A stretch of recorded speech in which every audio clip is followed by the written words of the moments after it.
최후 승리를 얻을 때까지라는 제목으로 함께 말씀을 나누고자 합니다. 우리 옆 사람과 먼저 인사하겠습니다. 함께 예배함이 기쁨입니다. 함께 예배함이 기쁨입니다. 사랑하는 함께하는 교회 성도 여러분, 또 함께 예배드리는 성도 여러분, 여러분들의 한 주는 어떠한 삶을 살았습니까? 이 질문을 들었을 때 왜 이렇게 시작부터 무거운 질문으로 시작을 하나라고 생각하는 분들도 계실 거고, 혹은 한 주일 동안 많은 고난 가운데 이리 치며 저리 치며 살았던 여러분 기억도 아마 나실 것입니다.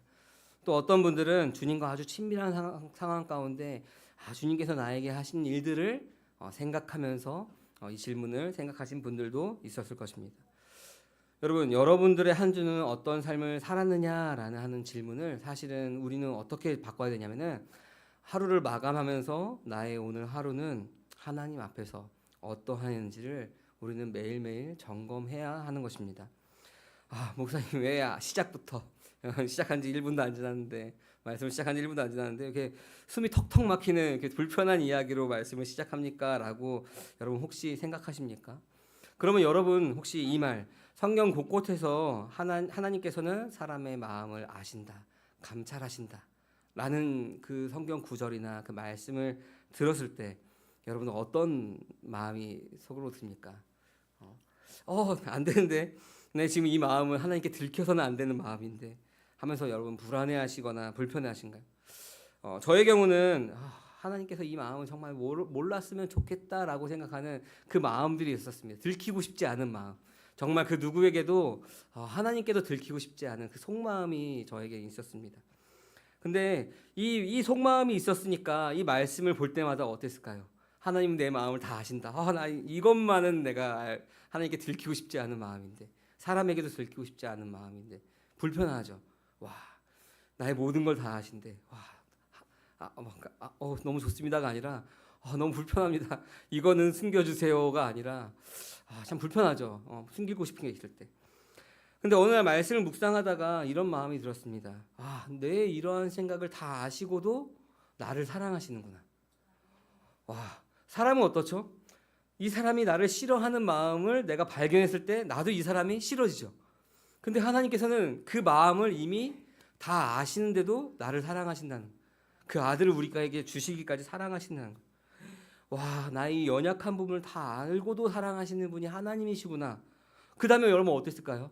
편해지는 거죠. 나의 이런 연약한 부분도 하나님께서 다 받아주시는구나. 오히려 감사한 마음이 들었습니다. 이 말씀을 시작하면서 이런 질문을 드리는 이유는 여러분 우리의 마음을 한번 돌아봤으면 좋겠다라는 생각으로 이 말씀을 드린 겁니다. 여러분, 왜냐하면은 우리의 하루하루의 삶은 영적인 전투 가운데 있습니다. 우리가 세상 가운데 속해 있을 때는 이 전투가 우리에게는 상관이 없는 전투입니다.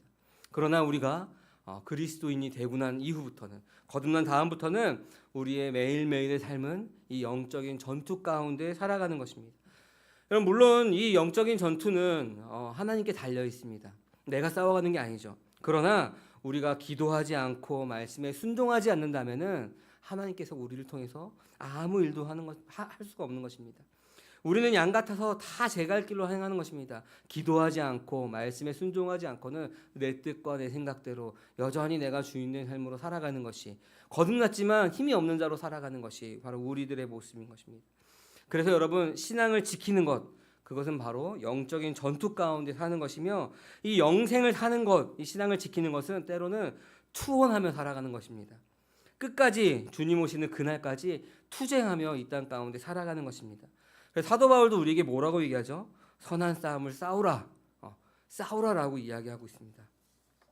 그렇지 않으면은 우리는 세상의 소리를 듣습니다.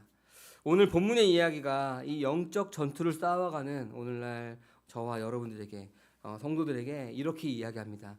최후 승리를 얻을 때까지 담대함을 버리지 말아라.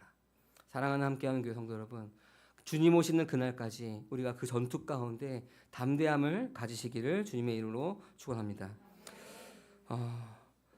오늘 본문의 배경이 이스라엘 왕 여호람과 그다음에 유다 왕, 그다음에 에돔 왕이 동맹을 맺습니다.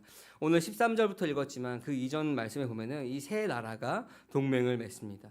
이 동맹을 맺은 이유는 뭐냐면은 바로 모압 나라를 치기 위해서였습니다. 왜 모압 왕을 치려고 이 세 국가가 힘을 합쳤을까요? 바로 그 이유는 우리가 읽진 않았지만 5절 말씀에 이 모압 왕이 이스라엘 왕을 배반하였다라고 말하고 있습니다. 그러니까 모압 왕이 이 북이스라엘 왕을 배반하였으니 이제 북이스라엘과 남유다와 에돔이 힘을 합쳐서 이 모압을 치려고 하는 상황이 오늘 본문 말씀의 배경입니다. 이 세 국가가 연합하여서 모압을 치려고 하고 있습니다. 근데 출정한 지 한 7일 만에 문제가 생겼는데 뭐냐면은 군사와 가축이 먹을 물이 떨어져 버린 겁니다. 이 물이 떨어져 버리면은 어떨까요? 전쟁을 하여도 이길 수가 없는 거죠. 힘이 없어서. 근데 이런 문제가 생겼을 때 북이스라엘 왕과 남유다 왕의 반응이 다릅니다.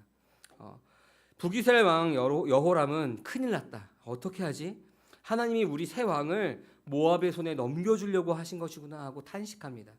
그런데 남유다 왕 여호사밧은 이 일에 대해서 하나님께 묻고자 예언자를 찾습니다.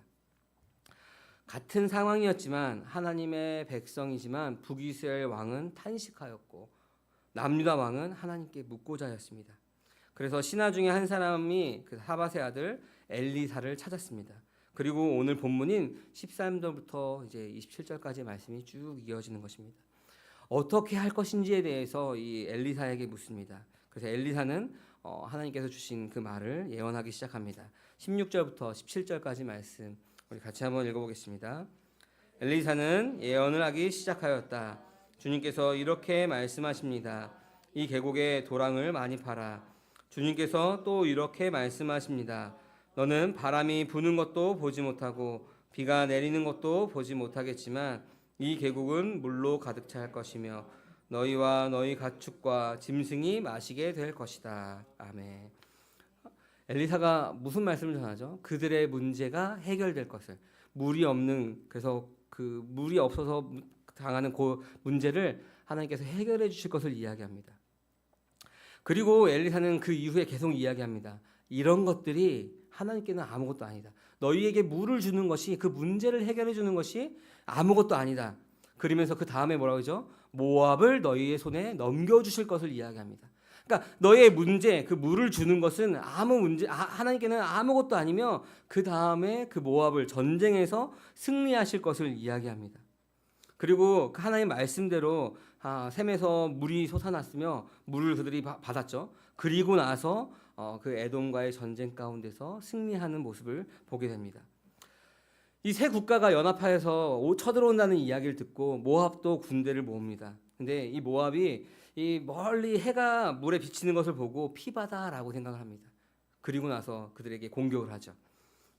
근데 이제 이스라엘 백성들은 그때 그게 피바다가 아니라 준비하고 있는 거죠. 이제 물을 먹고 이제 준비하고 있는 건데 모압이 쳐들어왔으니 이스라엘 백성들과 그 세 연합 국가가 그 모압을 쳐서 능히 이기게 됩니다. 하나님의 말씀대로 모압의 성벽이 무너지고 나무가 쓰러지고 샘이 막혀서 밭은 옥토는 돌밭이 되었다라고 이야기합니다. 하나님께서 말씀하시고 하나님께서 그 말씀을 이루어 가셨습니다. 모압은 그 전쟁에서 전멸할 위기가 처했으니까 당연히 탈출을 시도하겠죠. 칼을 잘 쓰는, 오늘 말씀에 들었겠죠. 칼을 잘 쓰는 700명을 모아서 탈출을 시도합니다. 근데 그 탈출의 시도가 실패하자 무엇을 하냐면은 모압 왕은 자신의 맏아들, 그러니까 왕권을 이을 장자를 성벽에서 제물로 바칩니다. 그러니까 죽여버리는 겁니다. 죽여서 제물로 바칩니다. 우리 27절 말씀 같이 한번 읽어보겠습니다. 그래서 모압 왕은 자기를 대신하여 왕이 될 장자를 죽여 성벽 위에서 번제로 드렸다. 이것을 본 이스라엘 사람들은 크게 당황하여 그곳을 버리고 고국으로 돌아갔다. 아멘. 이 방금 읽은 지금 27절 말씀, 모압 왕은 자기를 대신하여 왕이 된 장자를 죽여 성벽 위에 번제를 드렸다. 이것을 본 이스라엘 사람들은 크게 당황하여 그것을 버리고 고국으로 돌아갔다라고 하는 이 말씀이 오늘 말씀을 읽고 있는 저와 여러분에게 큰 울림을 주는 것입니다. 왜냐하면은 이 모압 왕이 자신의 신에게 제사를 드리는 모습을 보고 이스라엘 백성들이 반응이 어떻죠? 크게 당황하여서 돌아가는, 다 이긴 싸움, 다 이긴 싸움을 포기하고 도망가는 것입니다. 하나님께서 모압을 그들의 손에 주시겠다라고 말씀하셨는데, 그리고 그것이 눈앞에 보이는데 다 이긴 싸움을 그들이 우상 숭배하는 모습을 보면서 크게 당황하여서 도망합니다. 이 모압의 입장에서는 최후의 방법을 시도한 거죠. 전쟁해도 안 되니까, 우리가 칼을 잘 쓰는 700명을 모아서 돌파하려고 해도 안 되니까 그들이 믿는 신에게 제사를 지내는 거죠. 어떻게 보면 당연한 거죠. 왜 우상을 섬기냐? 왜냐하면 그들은 그 신이 그들의 신이기 때문에 그렇습니다. 우리가 그모스 신에게 무엇인가 잘못해서 우리가 전쟁에 지는 것이 아닌가? 그모스 신을 달래야겠다 생각해서 자신의 맏아들을 죽여서 그모스 신을 달래기 위한 제사를 지내는 것입니다. 그들에게는 그것이 맞다라고 생각하는 제사 방법을 지내는 거죠. 자신의 신을 달래는 것이죠. 근데 중요한 것은 무엇이냐면은 그곳을 보고 이스라엘 백성들이 반응입니다. 크게 당황하여서 그곳을 버리고 고국으로 돌아갔다라고 하는. 왜 그럴까요? 왜 모압 왕이 그들의 신인 그모스 신에게 제사 지내는 모습을 보고 도망했을까? 두려워한 거죠. 하나님께서 우리가 하나님께 묻고 하나님께 제사를 지낼 때 우리를 지키고 이 전쟁을 승리로 이끄시는 것처럼 저 모압도 그모스 신에게 저렇게 제사를 지냈으니까 이 전쟁이 역전되겠다라고 하는 그런 헛된 믿음, 헛된 믿음 농담이죠. 그런 잘못된 생각이 그들 가운데 있었던 것입니다. 자신들이 당했던, 그러니까 자신들이 모압을 쳤던 그 모습 그대로 우리들도 당할 것이다라는 생각이 그들에게 있습니다. 이스라엘 백성들의 참 신은 누구죠? 하나님이시죠. 이 땅을 주관하고 계시는 참 신이 뭐죠? 하나님이십니다. 그들이 믿어야 할 것은 하나님이신데 그들은 하나님의 말을 믿는 것이 아니라 그들이 제사 지내는 그 모습을 보고 당황한 것입니다.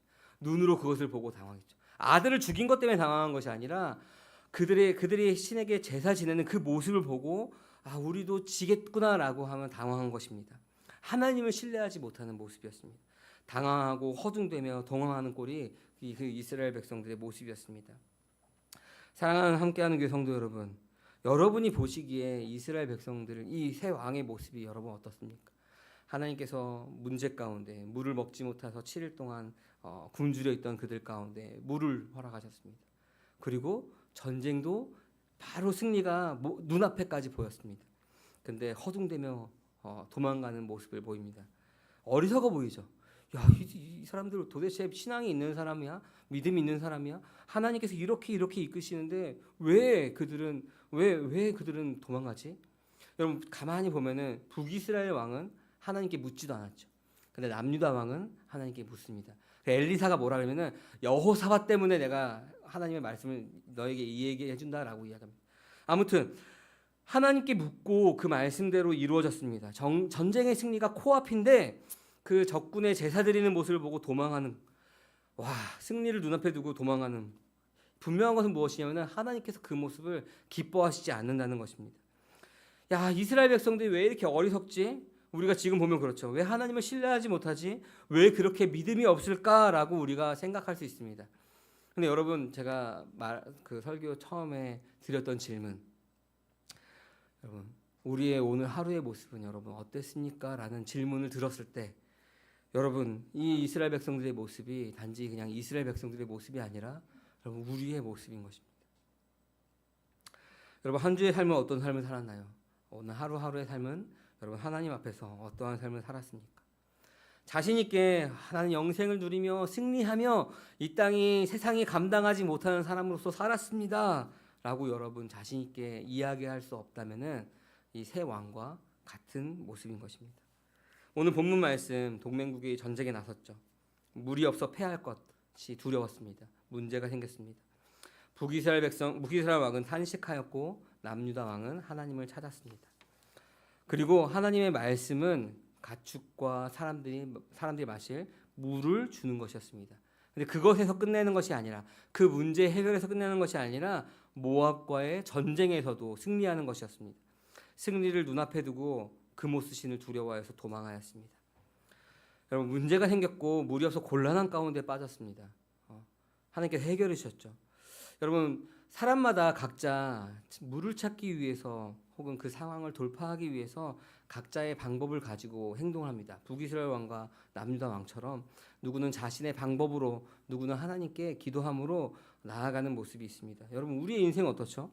물을 찾기 위해서 여기저기 돌아갑니다. 여러분, 물이라고 우리가 표현하지만 우리의 해결되지 않은 이 갈증, 우리 안에 하나님이 없음으로 해결되지 않은 이 갈증을 해결하기 위해서 세상에 많은 사람들이 여러 모양으로 찾아다닙니다. 누구는 돈으로, 누구는 명예로, 누구는 친구들로, 누구는 소유함으로써, 누구는 권력으로써 그 갈급함을 해결하기 위해서 돌아다닙니다. 그 인생이 바로 우리들의 인생이었습니다. 먹어도 채워도 채워지지 않는 그 갈증이 해소되지 않는 물을 찾느라 인생을 허비하며 살았던 자가 바로 저와 여러분들이었습니다. 요한복음 4장 13절과 14절 말씀에서는 우리에게 이렇게 말씀하고 있습니다. 우리 같이 한번 읽어볼까요? 예수께서 말씀하셨다. 이 물을 마시는 사람은 다시 목마를 것이다. 그러나 내가 주는 물을 마시는 사람은 영원히 목마르지 아니할 것이다. 내가 주는 물은 그 사람 속에서 영생에 이르게 하는 샘물이 될 것이다. 아멘. 주님의 말씀은 영원한 생명을 주는 솟아나는 샘물입니다. 그러나 그 생수를 주시는 분을 만나기 전까지 그 누구든지, 저도 마찬가지고 여러분도 마찬가지고 그 누구든지 자기의 방법대로 그 물을 구하며 마시는 것이 바로 사람의 모습입니다. 열심히 구하고 열심히 마시지만 해결되지 않는, 다 마셔도 목마른 물을 마시는 것입니다. 오늘 본문 18절 말씀에서 엘리사는 이렇게 이야기합니다. 우리 같이 한번 읽어보겠습니다. 그렇습니다. 이런 일쯤은 주님께 보시기에 너무나도 가벼운 일입니다. 그러므로 주님께서는 모압을 임금님들의 손에 넘겨주셨습니다. 아멘. 이런 일이 뭐죠? 이런 일? 그들이 7일 동안 먹지 못해서 목마름 가운데 있는 그 일을 주님께서 보시기에는 무슨 일이라죠? 너무나도 가벼운 일이라고 합니다. 물을 주시는 것은 너무나 가벼운, 문제 해결을 해주시는 건 너무나 가벼운 일이라고 합니다.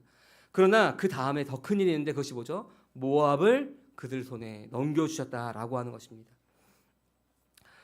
모압과의 싸움에서 승리하는 일이 그 물을 마시는 일보다 더 중요한 일인 것입니다.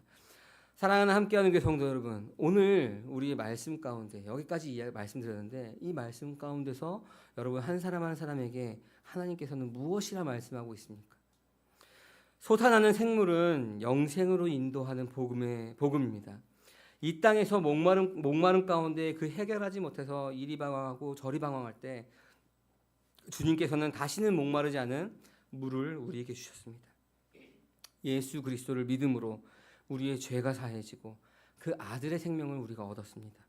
그리고 그 생명 가운데 우리가 살아가게 되었습니다. 여러분, 이것으로 우리가 끝입니까? 우리에게 무엇이 남았습니까? 여러분, 영생을 얻었으니 구원받았으니 우리에겐 됐다. 야, 이제 끝났다. 마치 천국 가는 티켓을 받았으니 끝났다라고 여러분 생각하십니까? 영생을 얻는 일, 그 다음 일이 있는 것입니다. 엘리사가 오늘 뭐라고 하죠? 물을 주는 일은 가벼운 일, 주님께서는 가벼운 일이며 그 다음에 모압과의 전투에서 승리할 것이라고 얘기합니다.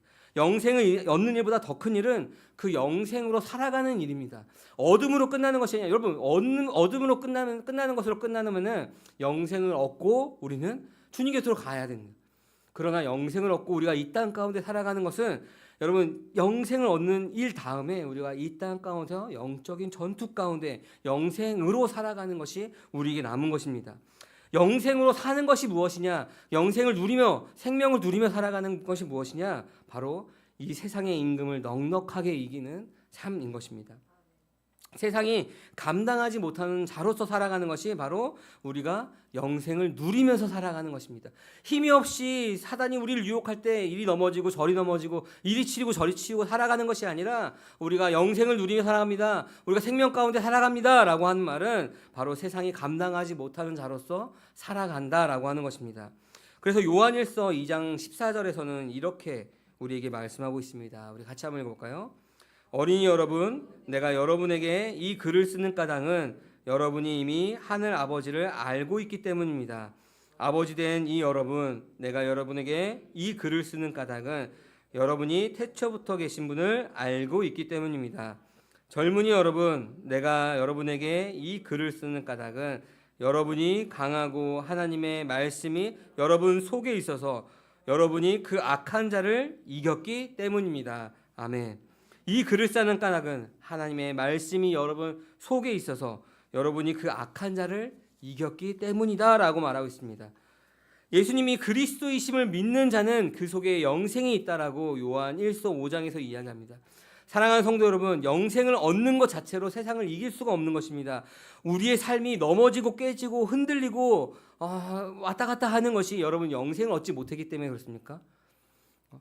여러분, 우리 안에 그리스도가 계시지 않기 때문에 여러분 그렇게 흔들리고 넘어지고 실수하고 주여 우리는 연약합니다라고 그렇게 고백하며 살아갑니까? 아닙니다. 믿지 않기 때문에 그런 것이 아닙니다.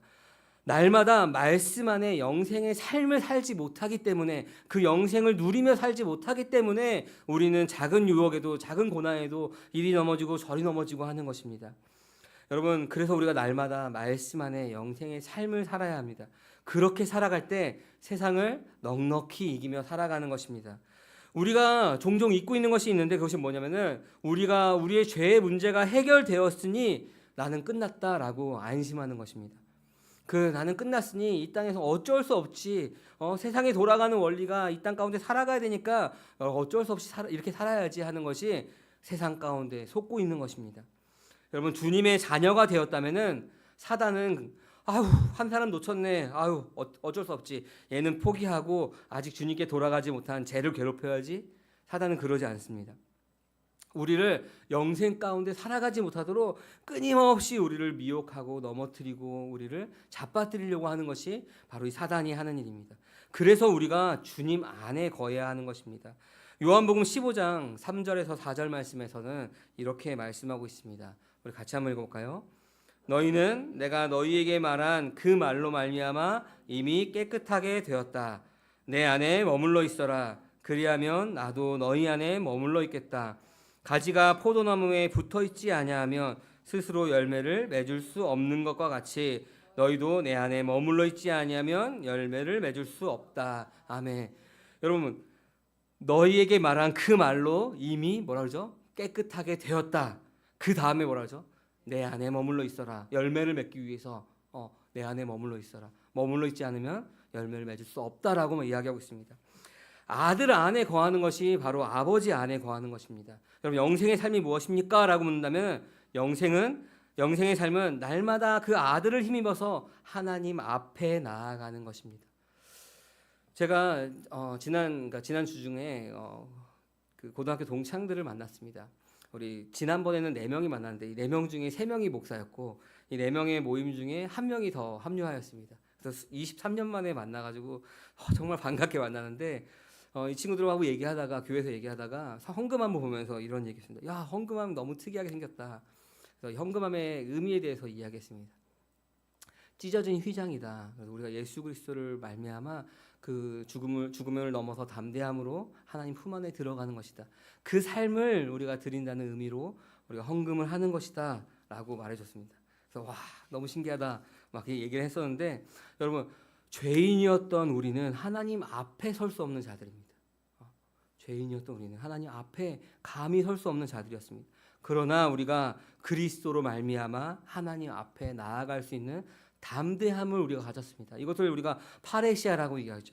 죽음을 뛰어넘는 그 담대함을 가지고 그리스도 안에서 하나님 앞에 나아가는 삶, 하나님 품 안에 있는 삶이 바로 영생을 누리는 삶인 것입니다. 이것을 경험해 본 사람은 제가 이렇게 이야기할 때 맞습니다 하고 크게 공감할 것입니다. 그래서 우리가 정말 그 삶을 매일매일 매 순간순간 경험하기를 진심으로 소망합니다. 그런데 사단은 이 일을 싫어하죠. 사단은 우리가 하나님 품 안에서 이 땅 가운데 승리하며 살아가는 것을 싫어합니다. 그래서 오늘 본문에서 모압의 신 그모스와 같은 세력이 끊임없이 우리를 방해하는 것입니다. 다 눈앞에 있는 승리를 포기하고 도망가도록, 당황하며 두려워하며 도망가도록 그들은 끊임없이 우리를 방해하는 것입니다. 주님께서 승리를 말씀하셨습니다.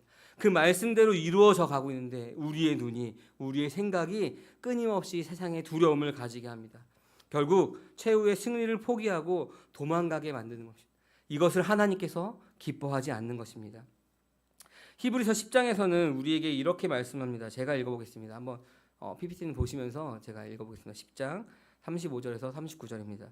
그러므로 여러분은 여러분의 확신을 버리지 마십시오. 그 확신에는 큰 상이 붙어 있습니다. 여러분이 하나님의 뜻을 행하고서 그 약속해 주신 것을 받으려면 인내가 필요합니다. 이제 아주 조금만 있으면 오실 분이 오실 것이고 지체하지 않으실 것입니다. 나의 의인은 믿음으로 살 것이다. 그가 뒤로 물러서면 내 마음이 그를 기뻐하지 않을 것이다. 우리는 뒤로 물러나서 멸망할 사람들이 아니라 믿음을 가져 생명을 얻은 사람들입니다. 아멘. 생명을 얻은 사람들, 주님 오시는 그날까지 우리가 끝까지 우리가 그 믿음을 지켜나가야 되는 것입니다. 서두에 우리가 아까도 말씀드렸지만 영생을 사는 것은 영적인 전쟁 가운데 우리가 놓여지는 것입니다 라고 한 말씀을 여러분 기억하실 것입니다. 사도 바울이 선한 싸움을 싸우라 라고 이야기합니다. 천국은 침노하는 자의 것이다 라고 얘기합니다. 그리스도를 힘입어서 여러분 싸우시길 바랍니다. 그냥 나의 힘으로 싸우는 것이 아니라 그리스도를 힘입어서 싸우는 것입니다. 하나님께서 다 알아서 해주시겠지, 나에게 영생을 주셨으니 하는 것은 우리가 게으른 자의 모습입니다. 힘 없는 자처럼, 능력 없는 자처럼 어쩔 수 없어서 포기하는 것이 아니라 주님이 우리와 함께 하십니다. 성령님의 능력이 우리와 함께 하십니다. 그러니 그 영적인 싸움에서 물러서지 마십시오. 우리가 눈에 보이는 것으로 포기하지 마십시오. 말씀을 붙들고 끝까지 가야 하는 것입니다. 최후의 승리를 얻을 때까지 그렇게 그리스도를 힘입어 앞으로 나아가며 영생의 삶을 살아가기 원합니다. 근데 여러분 감사하는 것은 무엇이냐면은 이 전쟁 가운데, 이 삶 가운데 나 혼자 있는 것이 아니라 공동체가 함께 있다는 것입니다.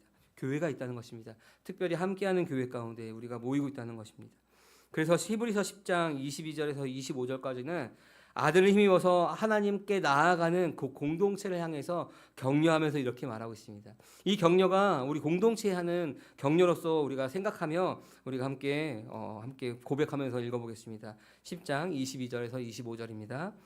그러니 우리는 확고한 믿음을 가지고 참된 마음으로 하나님께 나아갑시다. 우리는 마음에다가 예수의 피를 뿌려서 죄책감에서 벗어나고 맑은 물로 몸을 깨끗이 씻었습니다.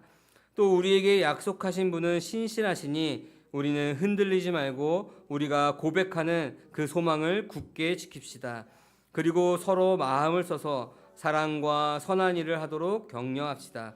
어떤 사람의 습관처럼 우리는 모이기를 그만하지 말고 서로 격려하여 그날이 가까워 오는 것을 볼수록 더욱 힘써 모입시다. 아멘. 서로 돌아보아 사랑과 선한 일을 격려하며 모이기를 힘쓰라라고 말합니다. 언제까지죠? 그날이 가까이 오는 것을 볼수록 우리는 더욱 그래야 한다는 것입니다. 우리가 그렇게 하며 여러분 우리가 이 땅 가운데 주님의 승리를 우리가 누리며 살아가야 되는 겁니다. 승리는 이미 십자가에서 선포되었습니다. 예수 그리스도께서 십자가의 죽으심으로 부활하심으로 말미암아 그 승리가 우리 가운데 선포되었습니다. 하지만 아직 그 승리는 이 땅 가운데 오지 않았죠. 이미 임하였지만 아직 임하지 않은 그 하나님 나라를 살아가면서 여러분 우리는 포기하지 말아야 하는 것입니다. 우리 아까 말씀드렸던 그 새 왕이 그 이방신을 섬기는 그 모습을 보며 당황하며 도망갔던 모습으로 살지 말아야 되는 것입니다. 사랑하는 함께하는 교회 성도 여러분, 최후의 승리를 얻을 때까지 그 담대함을 버리지 마시기 바랍니다. 주님 오시는 그날까지 그 아들을 힘입어 아버지께 나아가며 서로 돌봐주며 사랑과 선행을 격려하는 공동체가 되기를 주님의 이름으로 소망합니다. 아멘. 이 시간 우리 함께 들은 말씀을 기억하면서 결단의 기도하겠습니다. 우리가 영생을 누리기 원합니다.